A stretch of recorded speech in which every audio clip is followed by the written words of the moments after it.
परमेश्वर का धन्यवाद हो एक बार फिर से आज की शाम के लिए और उस प्रभु के बड़े अनुग्रह के लिए। आज का दिन आप सबको बहुत बहुत मुबारक हो।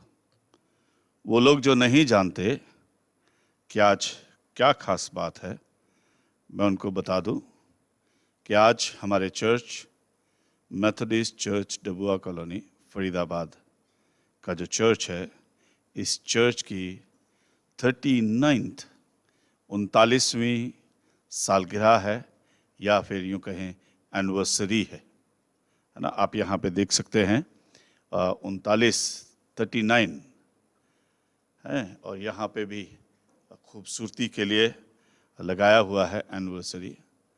और आज से लगभग 39 साल पहले यहाँ पे बहुत सारे मसीही पहले से रहते थे जो अलग अलग जगह से आकर यहाँ फरीदाबाद में बसे। मेथोडिस्ट चर्च की बैकग्राउंड उन सब की थी और मेथोडिस्ट चर्च फरीदाबाद में उस समय में नहीं था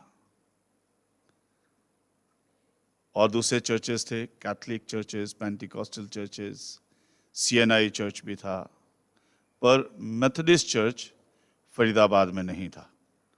काफ़ी सारे लोगों ने सीएनआई चर्च ज्वाइन कर लिया, पर काफ़ी सारे लोग थे जिस तलाश में थे कि भाई हमें मेथोडिस्ट चर्च के हैं तो मेथोडिस्ट चर्च की बैकग्राउंड मिले और मेथोडिस्ट चर्च मिले।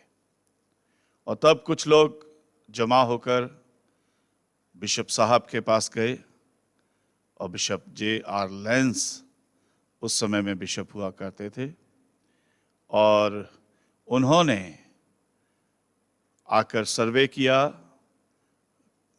रेवरेंड यूसुफ सिंह जो कि क्राइस्ट मेथोडिस्ट चर्च से संबंध रखते थे, रेवरेंड यूसुफ सिंह आए और आकर उन्होंने यहाँ के लोगों को इकट्ठा किया और इकट्ठा करके उन्होंने यहाँ पे ऑफिशियल मेथोडिस्ट चर्च की स्थापना करी। और आज के दिन 39 साल पहले आज के दिन ये आराधना पहली ऑर्गेनाइज्ड मेथोडिस्ट चर्च की वर्शिप जो है वो की गई थी और तब से लेकर अब तक ये चर्च बढ़ता चला गया।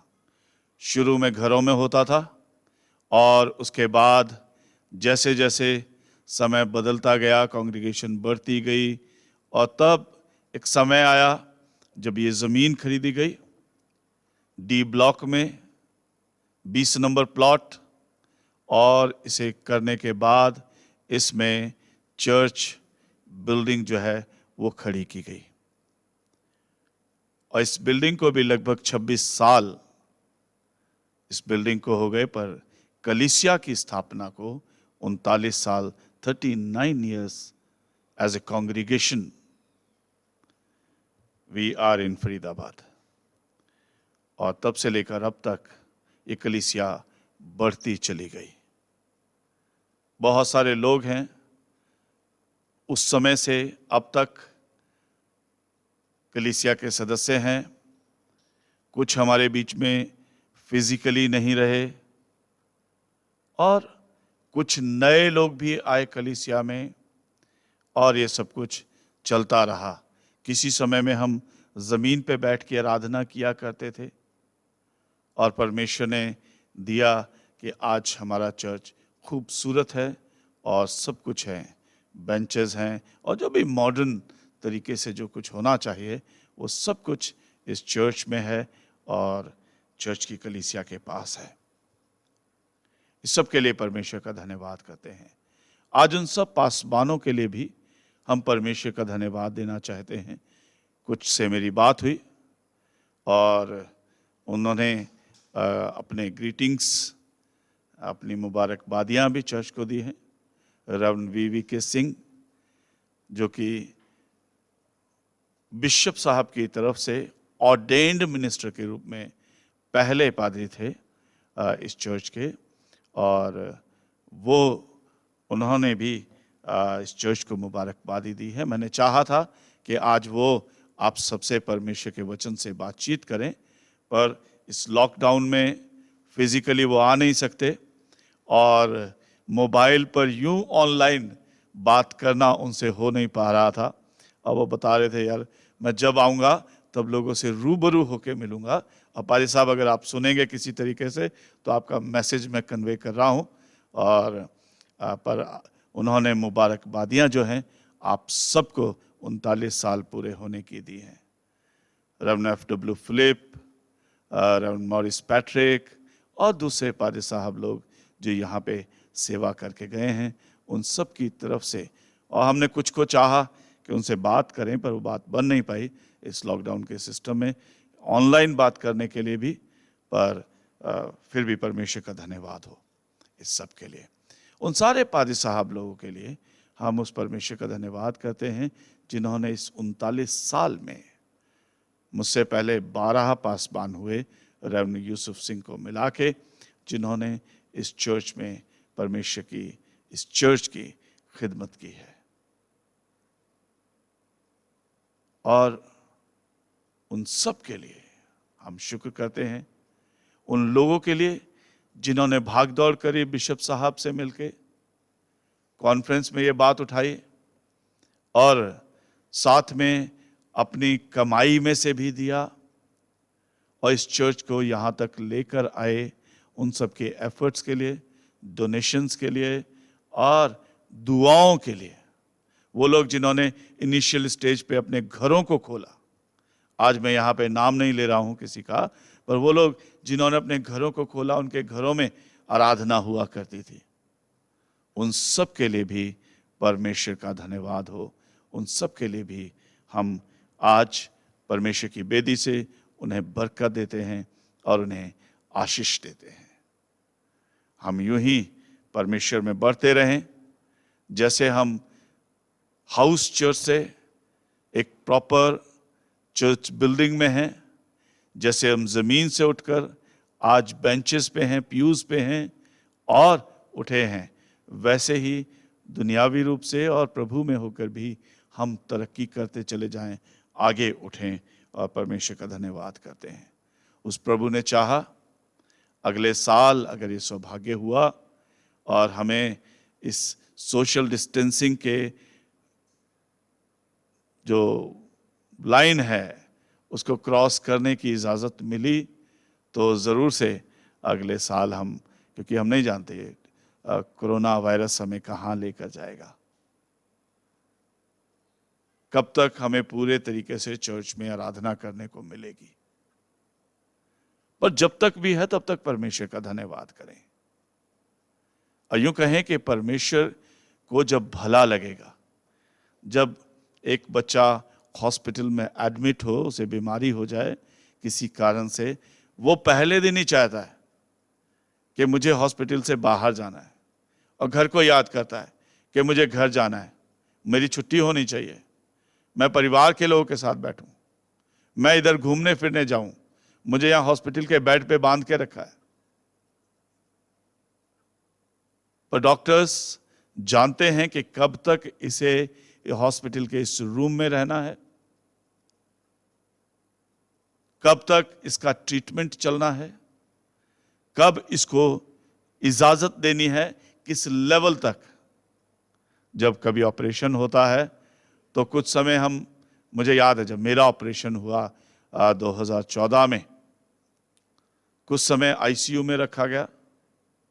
उसके बाद आईसीयू के बाद अगले दिन मुझे वार्ड में शिफ्ट किया गया, रिकवरी में लेके आए, रिकवरी से प्राइवेट रूम था उसमें शिफ्ट किया।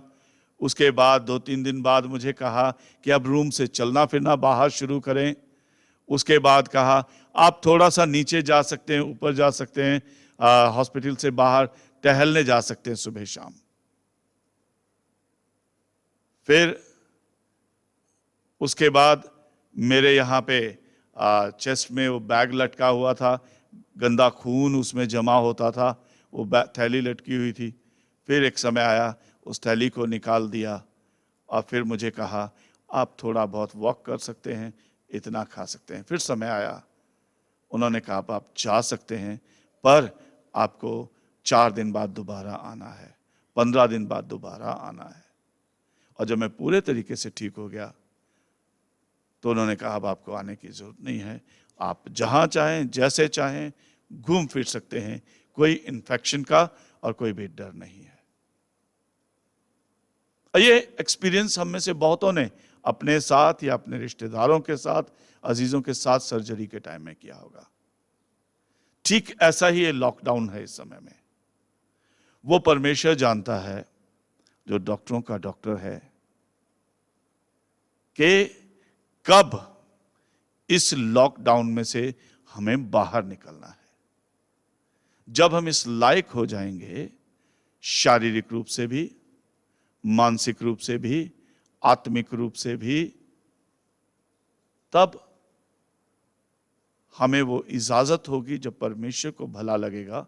और तब परमेश्वर खुद अपने आप WHO और हमारे गवर्नमेंट के लोगों के मनों में वो बात डालेंगे और हमें इजाजत होगी खुल के मिलने की, सोशल डिस्टेंसिंग के इस दायरे से बाहर आके एक दूसरे से हाथ मिलाने की, गले मिलने की और एक दूसरे को मुबारकबादी देने की।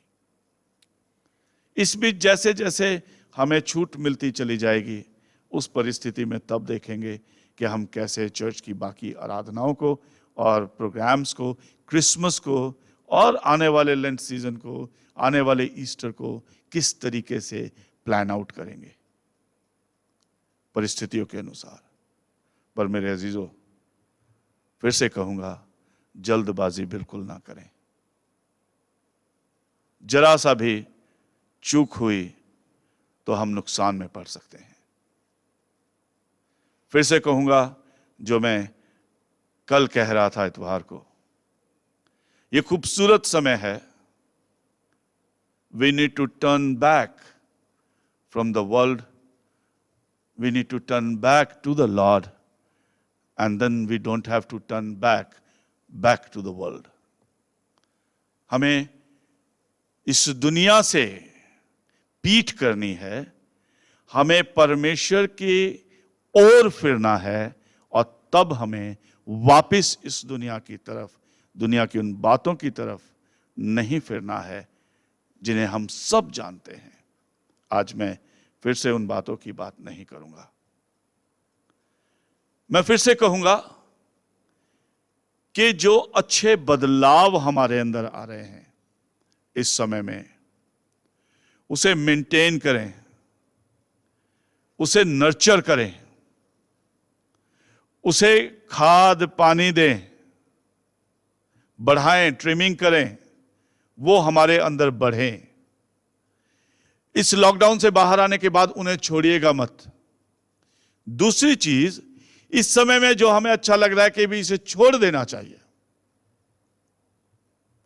आज इस सेल्फ क्वारंटाइन में हम अपने आप से बहुत सारी बातें करते हैं, और मैं विश्वास करता हूं पवित्र आत्मा हमसे बात करता होगा, this is wrong in me and I must leave it, I must come out of it,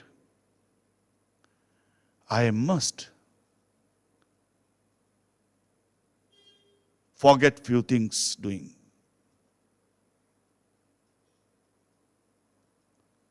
जब हम इससे बाहर आए तो मेरे अजीजों ध्यान रखिएगा कि हम उन छोड़ी हुई चीजों को फिर से ना अपनाएं। वो जो पीछे छूट गया है, कल हम लूत के परिवार की बात कर रहे थे, उसकी तरफ मुड़ के मत देखें।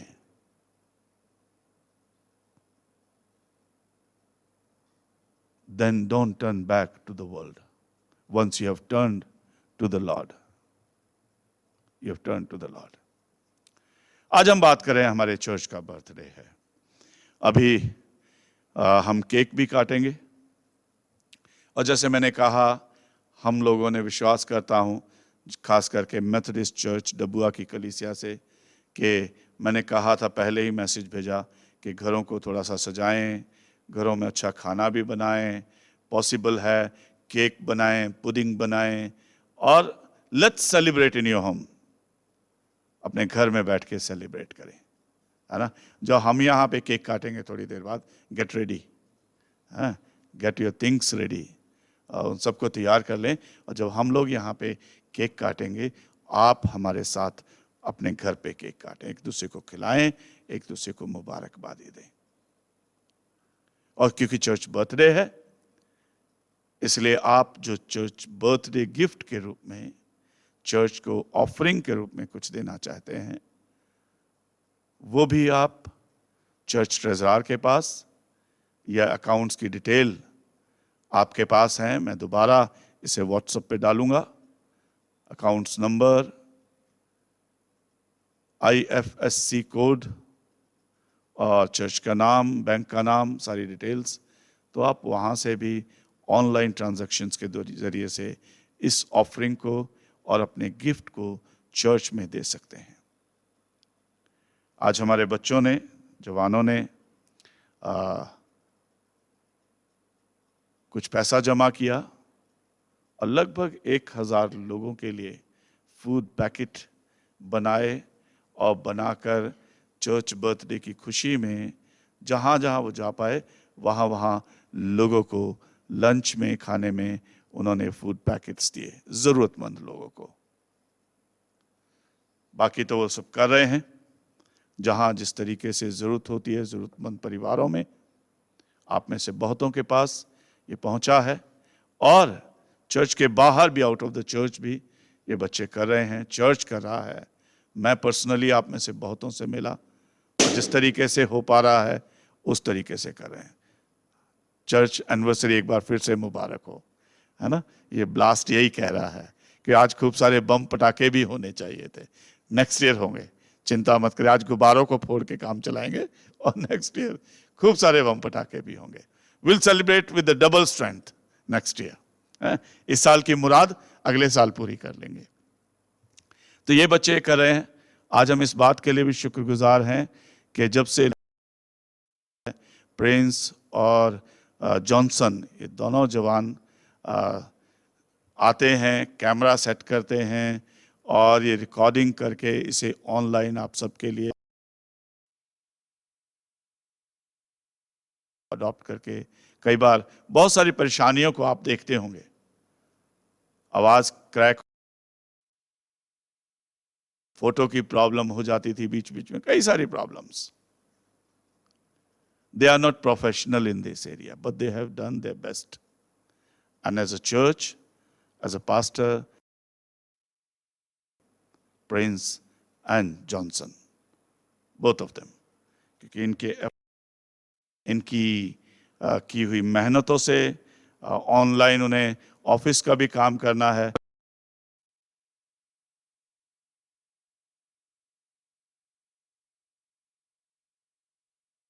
काम करते हैं, ऑनलाइन रहते हैं, फटाफट आते हैं। जब शाम की रिकॉर्डिंग है, कैमरा, इस सब को करते हैं।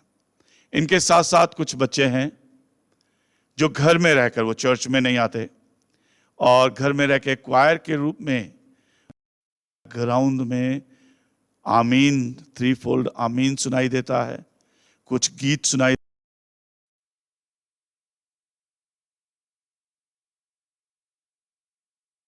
खास आवाज सुनाई देती है ना। मे गॉड ब्लेस हिम, उसको भी आशीष देते हैं। भी बच्चे हैं, रॉकी भी कुछ समय यहाँ पे आया, उसके लिए भी, और भी बहुत सारे बच्चे हैं, शैलेश है, रॉकी है, और ये बच्चे जानते हैं बहुत सारे लोग हैं। सबको हम सबके लिए दुआ करते हैं, सबको परमेश्वर के हाथों में सौंपते हैं। आइए आज केक भी काटेंगे और केक काटने से पहले let's break the word of God. परमेश्वर के वचन से कुछ बातचीत करेंगे, परमेश्वर के वचन की रोटी को तोड़ने की कोशिश करेंगे और चर्च के बारे में कुछ शब्द देखेंगे। What is church really, exactly according to the Bible, not in my opinion, not in my sense, but what the word of God says, what the Bible says about what is church. Bible क्या कहती है, परमेश्वर का वचन क्या कहता है, church क्या है, उसके बारे में हम बातचीत करेंगे। और एक बड़ा फेमस खूबसूरत सा पैसेज है, आई लव इट, और अक्सर चर्च में, चर्च के इनॉग्रेशन के समय में ये इसको डेडिकेशन के समय में इस पैसेज को पढ़ा जाता है, या चर्च में जो टैबलेट्स हैं उन पे इसे लिखा जाता है। और ये पाया जाता है 2 Chronicles chapter 7 verse 15 and 16। लंबा सारा पैसेज है, मैं उसे नहीं पढ़ूंगा, पर दूसरा इतिहास 7 अध्याय उसके 15 और 16 पद को मैं आपके लिए यहां पे पढ़ूंगा। दूसरा इतिहास उसका 7 अध्याय उसका 15 और 16 पद। और यहां इस तरीके से लिखा है, क्योंकि अब मैंने इस भवन को अपनाया और पवित्र किया है कि मेरा नाम सदा के लिए इसमें बना रहे। मेरी आंखें और मेरा मन दोनों नित्य यहीं लगे रहेंगे। परमेश्वर अपने वचन के पढ़े और सुने जाने पर आप सबको, हम सबको बहुतायत से आशीष दे। आमीन। जैसे मैंने कहा, हम देखेंगे चर्च क्या है।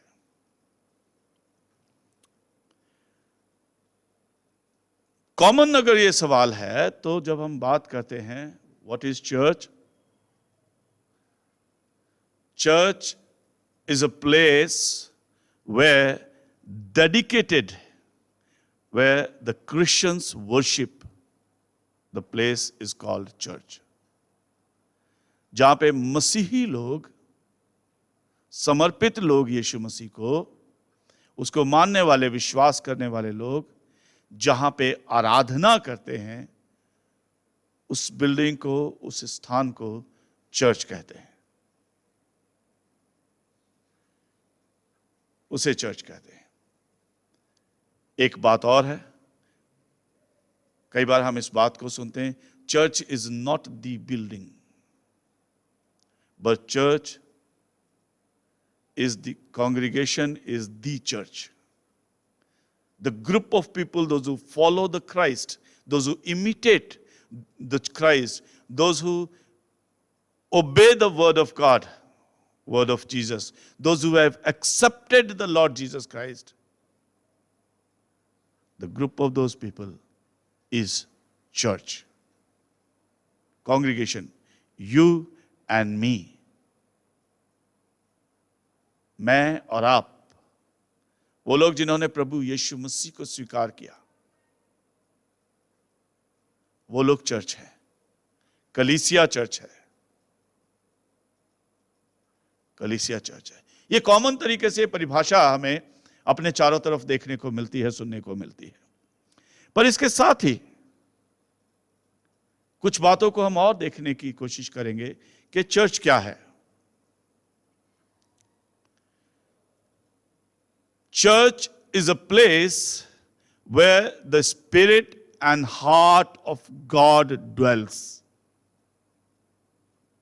I'll repeat it again. Church is a place where spirit and heart of the God Almighty dwells. Church वो जगह है जहां पे सर्वशक्तिमान परमेश्वर की आत्मा और उसका मन रहता है। इस पैसेज को जब देखते हैं, सुलेमान ने जब वो बिल्डिंग बना के खड़ी करी, उस समय की हैकल, मंदिर खड़ा हो गया। और ये पैसेज तब का है, सुलेमान ने प्रार्थना करी कि प्रभु आकर इस चर्च को आशीष दें, इस बिल्डिंग को बरकत दें। और तब खुदा ने आकर ये शब्द कहे, क्या कहे, बहुत खूबसूरत से है। 15 पद में लिखा है, अब से जो प्रार्थना इसमें की जाएंगी उस पर मेरी आंखें खुली रहेंगी। वाय, और मेरे कान लगे रहेंगे। वाय, क्योंकि अब मैंने इसको अपना लिया है, पवित्र किया है, मेरा नाम सदा के लिए इसमें बना रहे, मेरी आंखें और मन दोनों नित्य यहीं लगे रहेंगे। I have fixed my heart, my spirit, my eyes in this building, upon this building. मेरा हृदय परमेश्वर ने कहा, मेरी आंखें, मेरा मन इस पे लगा रहेगा। Church is a place where heart and the spirit of the God dwells. मेरा हृदय इसमें लगा रहेगा, मेरा मन इसमें लगा रहेगा, मेरी आंखें इसमें लगी रहेंगी, मेरे कान इसमें लगे रहेंगे। और इसलिए जितनी प्रार्थनाएं इस बिल्डिंग में, इस भवन में की जाएंगी, वो सब मैं स्वीकार करूंगा। उन प्रार्थनाओं पे मेरी आंखें खुली और मेरे कान लगे रहेंगे। This place is a place where the spirit and heart of the God dwells. ये इस जगह वो पवित्र, महापवित्र जगह है जहां पे परमेश्वर का हृदय और परमेश्वर की आत्मा रहती है। ये वो जगह है और इस जगह में मुझे जरूरी है कि मैं इसका आदर करूं, मैं इसका आदर करूं। एक और बात, व्हाट इज चर्च? हम जल्दी से भागेंगे, है ना? और तब तक हमारा केक, हमारी पुडिंग्स, हमारी तैयारियां हो जाएंगी जो आप घर में कर रहे हैं। एक और बात जब की जाती है, चर्च क्या है? Church is a body of Christ. नए नियम में हम पाते हैं, बाइबल बताती है कि हम सब उस प्रभु यीशु मसीह के जिस्म के अंग हैं और सब मिलकर एक बॉडी बनाती है और वो है प्रभु यीशु मसीह। Church is body of Christ. हम छोटे छोटे अंग हैं, प्रभु हमारी देह है, प्रभु हमारा सर है और हम उसकी जिस्म के हिस्से हैं। हम उसके जिस्म के हिस्से हैं।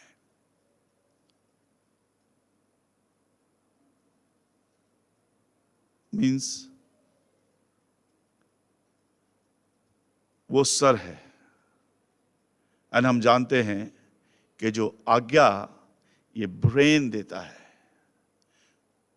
जो प्लान ये ब्रेन बनाता है, जो मैसेज ये ब्रेन देता है, the entire body follows the instructions and the directions of brain of head.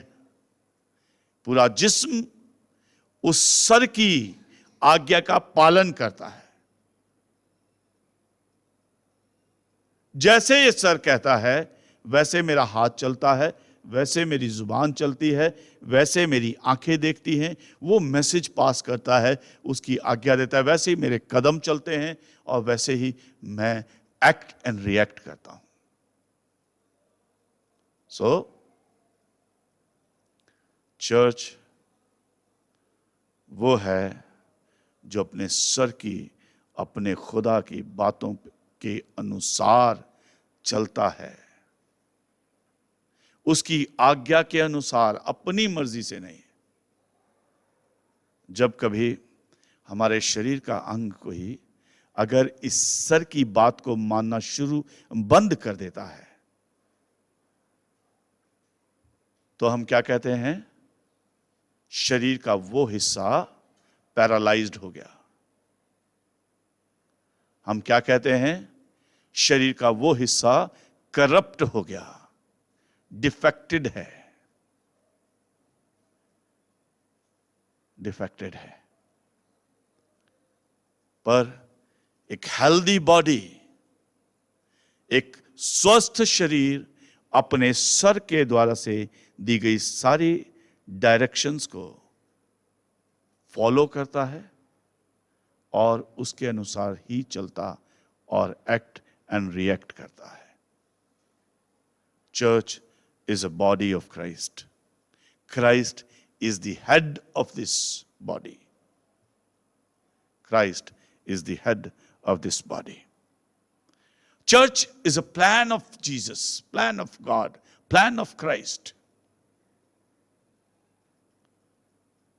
प्रभु यीशु मसीह ने अपने चेले से, पतरस से कहा था, इससे पहले कि वो सलीब पे चढ़ाए जाते, इससे पहले कि वो पकड़वाए जाते,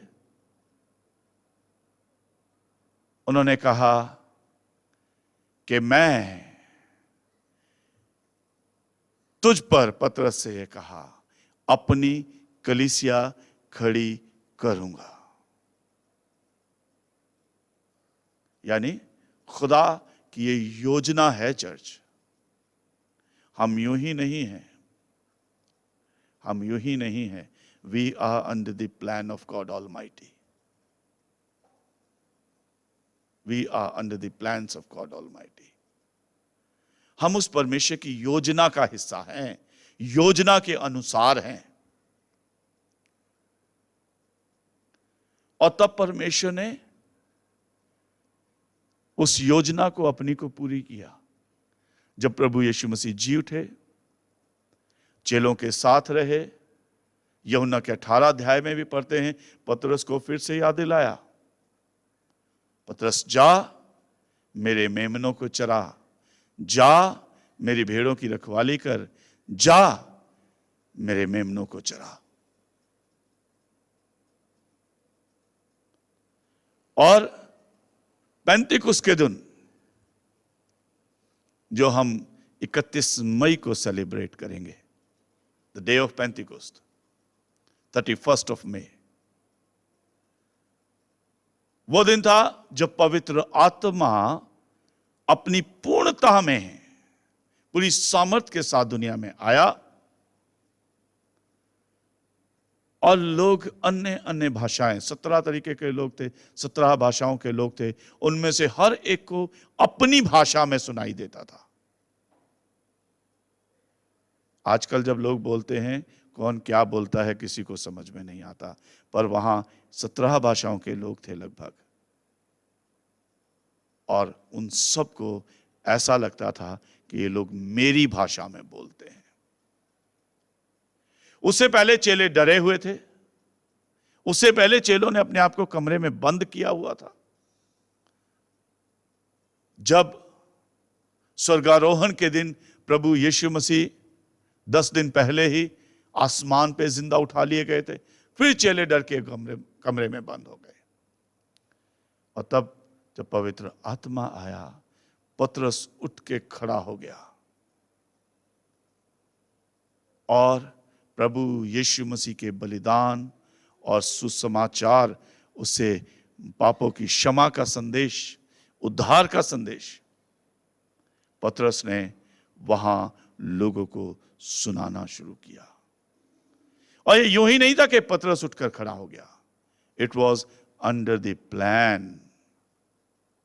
ये परमेश्वर की योजना थी। Church is the plan of Jesus Christ. हम परमेश्वर की योजना में हैं। And let us find out, let's think on, let's pounder upon.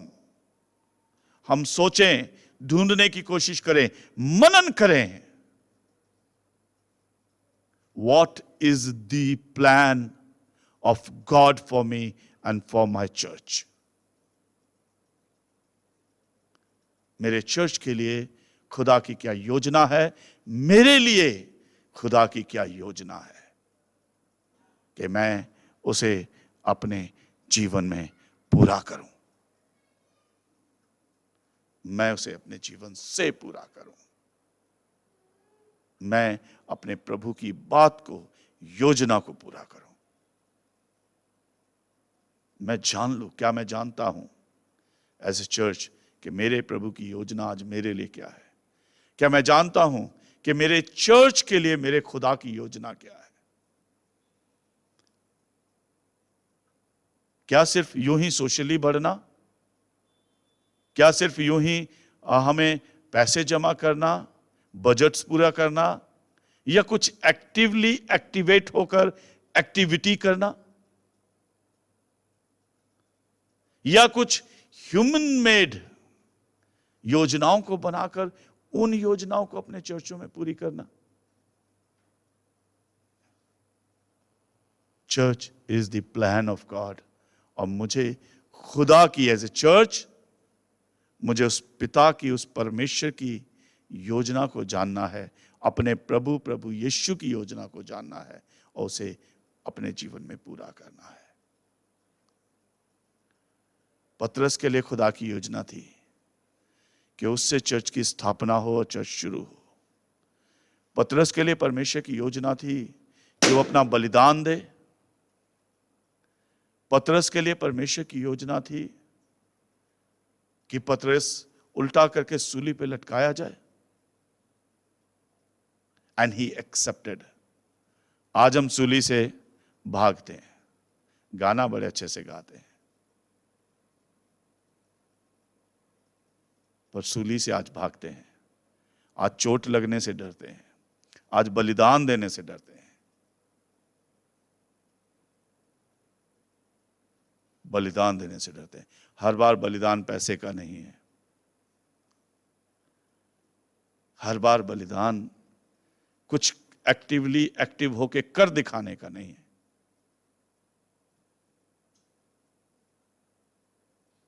पौलुस की तरह शांत रूप से जेल जाने का और जेल में बैठ के पत्रियां लिखने का भी है।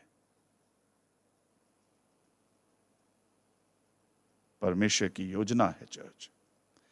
चर्च, चौथी बात, church is God's dwelling place. Church परमेश्वर का रहने का स्थान है, घर है। इसे हम परमेश्वर का भवन, परमेश्वर का घर भी कहते हैं। परमेश्वर का घर भी कहते हैं। यहां इस अध्याय में अगर हम देखते हैं तो यहां भी परमेश्वर ने लिखा है, इस बाइबल में यहां पे लिखा है कि मैंने इस भवन को अपना लिया, पवित्र किया। अब से सदा के लिए मेरी आंखें भी यहीं रहेंगी, मेरा मन भी यहीं रहेगा, मेरी कानें भी नित्य यहीं लगे रहेंगे हैं, और मैं पूर्णतः यहीं पे रहूंगा। And then again Paul says in 1 Corinthians chapter 3 verse 16, पहला कुरिन्थियों 3 अध्याय के 16 पद में पौलुस भी कहता है, ये भवन परमेश्वर का चर्च है, पर तुम परमेश्वर के चर्च हो। क्या तुम नहीं जानते कि तुम परमेश्वर का चर्च हो, परमेश्वर का मंदिर हो, और परमेश्वर का आत्मा तुम में वास करता है। अगर मैं चर्च हूं तो मैं प्रभु यीशु मसीह की, परमेश्वर की योजना हूं। अगर मैं चर्च हूं तो मैं प्रभु यीशु मसीह मेरा सर है और मैं उसका अंग हूं। अगर मैं चर्च हूं तो प्रभु मुझ में रहता है, प्रभु मुझ में रहता है। और जो जिस घर में रहता है उस घर में, ये जल्दी से कह रहे हैं कि जल्दी से और बम बजने चाहिए, है ना? तो जो जिस जगह पे रहता है उसका हक होता है। वो खुदा, he doesn't want to be the guest in the family, he wants to be the host. हमारे घर में अक्सर एक प्लेट लगी होती है, उसमें लिखा होता है इंग्लिश में और हिंदी में बड़ी साधारण रूप से कि प्रभु यीशु मसीह इस घर का ना देखा जा सकने वाला सदस्य है, या हमारी मेज पे बैठा हुआ एक ना देखा जाने वाला अदृश्य सदस्य है, और हमारी बात का silent listener of every conversation made on this table. इस मेज पे होने वाले हर बात को ध्यान से सुनता है। मैं अक्सर कहता हूं, प्रभु यीशु मसीह अनसीन गेस्ट नहीं है। He doesn't want to be a guest. Guest क्या है? अभी आए हो, थोड़ी देर बैठो, ज्यादा बैठोगे जाना पड़ेगा। गेस्ट क्या है? लिमिटेशन है। आप मेरे घर में ज्यादा इंटरफेयर नहीं कर सकते हैं। आप मेहमान हैं, मेहमान के तरीके से रहिए, उतनी बात करिए, उससे ज्यादा आपका हक नहीं है। अभी लॉकडाउन के समय में एक बड़ी खराब सी बात मुझे देखने को सुनने को मिली शुरू के दिनों में। लुधियाना से एक पिता अपनी बेटी से मिलने के लिए राजस्थान में, शायद कोटा में गया, अगर मुझे सही से याद है तो कोटा में अपनी बेटी से मिलने गया। जब मिलने गया तो कुछ दूसरे तीसरे दिन ही लॉकडाउन हो गया। अब पिता अपनी बेटी के घर में मालिक नहीं है, गेस्ट है। घर तो उसका लुधियाना में है। एक दिन, 2 दिन, तीसरे दिन बेटी और दामाद ने कुछ कुछ बोलना शुरू किया, और चौथे दिन रात को या 1-2 दिन बाद उसे चौथे 5वें दिन, अब हम कहां से लाएंगे, हम अपने बच्चों को पालेंगे कि तुझे खिलाएंगे, तू अपने घर जा। और आधी रात को अपने बूढ़े बाप को, क्योंकि वो उसका घर नहीं था, घर से बाहर निकाल दिया उसके सामान के साथ। अगर ये बाप का घर होता तो क्या बेटी निकालती? अगर वो लुधियाना में होती तो बाप के हाथ जोड़ती कि पापा लॉकडाउन हो गया, मुझे पता है आपको परेशानी होगी, पर मुझे थोड़े दिन और रहने दो जब तक लॉकडाउन है। पर क्योंकि बेटी का घर था इसलिए बाप को निकाल दिया गया। ऐसे ही बहुत बार हमने खुदा को, हमने प्रभु यीशु मसीह को अपने जीवन में, we have kept him as guest. We hold all the rights. सारे अधिकार हमारे हैं, ताकत हमारी है, आज्ञा हमारी चलेगी, लिमिटेशंस आपकी हैं। और थोड़े दिन रहिएगा, चले जाइएगा। But I often say, he is not the unseen guest on your table and silent listener of every conversation, but he is unseen host, honor, Lord, God in our home, in our family, on our table, silent listener of every conversation. वो अदृश्य मेहमान नहीं है, वो अदृश्य मालिक है, वो अदृश्य प्रभु है, वो अदृश्य खुदा है। सारी कायनात का मालिक वो आज हमारे बीच में है, पर अदृश्य है। जैसे हम बात कर रहे थे, he is Emmanuel, he is Emmanuel. अदृश्य खुदा हमारे बीच में है, मालिक हमारे बीच में है। He is not the guest in the church, I believe. He is not the guest in our life, remember. He is the honor. He is the master. He is the God.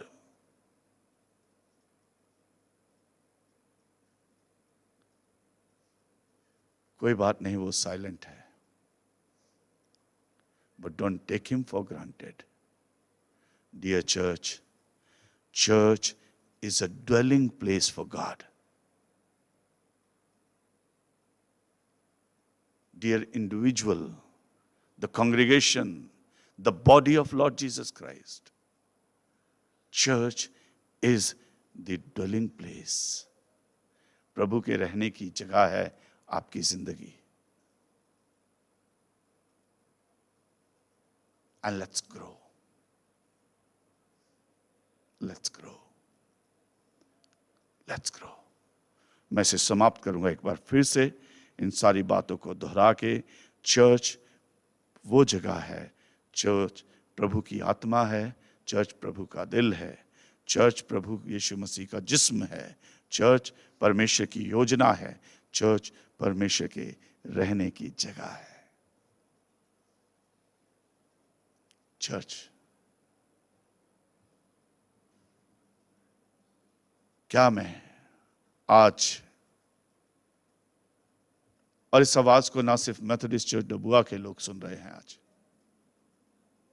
बहुत सारे लोग सुनेंगे। खुदा का कलाम किसी एक जन के लिए नहीं है। परमेश्वर का वचन एक खास व्यक्ति के लिए नहीं है। परमेश्वर हर व्यक्ति के लिए खास रूप से है, हर व्यक्ति के लिए खास रूप से है।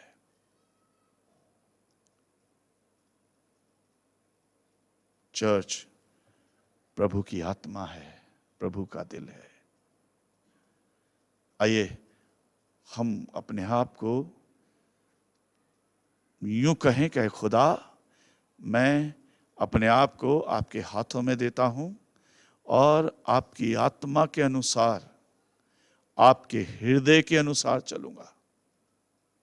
जैसा पौलुस ने कहा फिलिपियों 2 अध्याय के 5वें पद में, have a heart like Jesus had.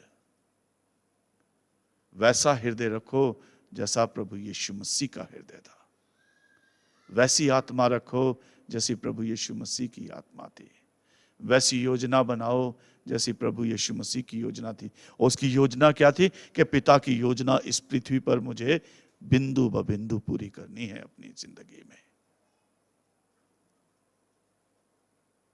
Give a place to the God Almighty in your life like Jesus did. परमेश्वर की योजनाओं को पूरे तरीके से अपने आप को समर्पित कर दें उसके प्रति, और परमेश्वर को अपने जीवन में, अपने हृदय में जगह दें, हिस्सा दें, ताकि चर्च ना सिर्फ बिल्डिंग बन के रह जाए, बट बिल्डिंग के साथ साथ आपका हृदय प्रभु का dwelling place बन जाए। And then you will be the right and real and true church. Then this church, the congregation of this church, ये कलीसिया, इस चर्च की कलीसिया सही, सच्ची और सही मायने में परमेश्वर की कलीसिया होगी। May God bless you. परमेश्वर आपको बहुत आज से आशीष दे।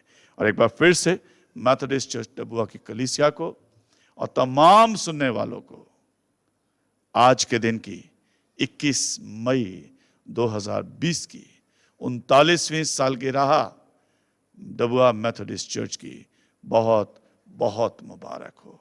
और आप प्रभु के खूबसूरत चर्च बने, आप प्रभु के महिमामय चर्च बने, आप प्रभु में बढ़ते चले जाएं। प्रभु आपको बहुत आशीष दे। आइए छोटी सी प्रार्थना करेंगे, उस प्रार्थना के बाद केक काटेंगे, और केक काटने के साथ आपके पास भी जो केक है, जो भी तैयारी आपने घर में करी है, उम्मीद है आपने कुछ सजाया भी होगा, तैयारी करी होगी, अच्छे कपड़े भी पहन के बैठे होंगे। और जितने चर्च में रहने वाले हैं, यहाँ पे हम 9 लोग, हम 9 ने अच्छे अच्छे कपड़े पहने हैं, है ना, और तैयार होके हैं। और आज हम उस प्रभु के लिए अपना गिफ्ट भी लेकर आए हैं, और परमेश्वर का धन्यवाद करते हैं इस सब के लिए।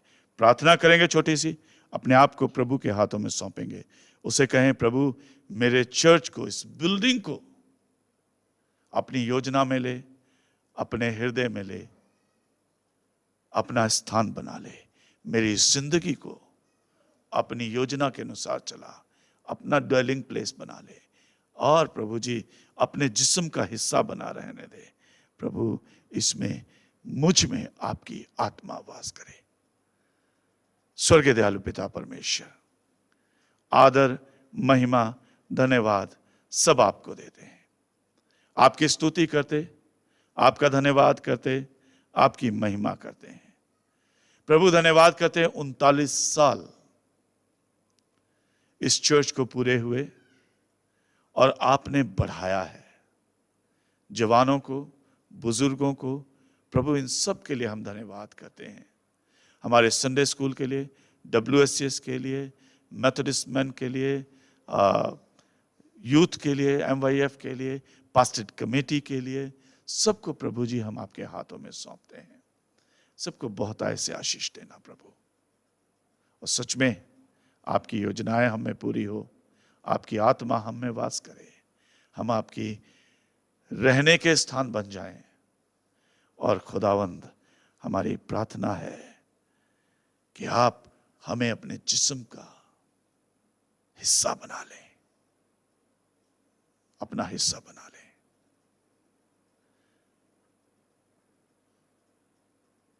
ये छोटी सी दुआ प्रभु यीशु मसीह आपके पवित्र नाम से, सशक्तिमान पिता परमेश्वर से, पवित्र आत्मा की उपस्थिति में मांग लेते हैं। सुने और कबूल करें। आमीन।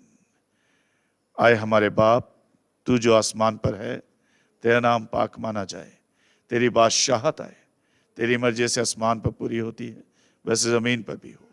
हमारी रोज की रोटी आज हमें दे, और जिस तरह हम अपने कसूर वालों को माफ करते हैं, तू भी हमारे कसूर को माफ कर।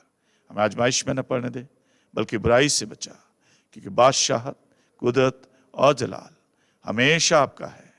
आमीन।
अब हमारे सशक्तिमान पिता परमेश्वर का अनुग्रह है, उनके बेटे हमारे उद्धारकर्ता प्रभु यीशु मसीह का प्यार, पवित्र आत्मा की सहभागिता, संगति, परमेश्वर के वचन की समझ, प्रकाश, मार्गदर्शन, सामर्थ मेथोडिस्ट चर्च डबुआ फरीदाबाद की कलीसिया के साथ, तमाम विश्वासी जनों के साथ, तमाम मसीहों के साथ, इस परिस्थिति में इस आवाज को सुनने वाले हर एक जन के साथ आज, कल और सदा काल तक बनी रहे। आमीन।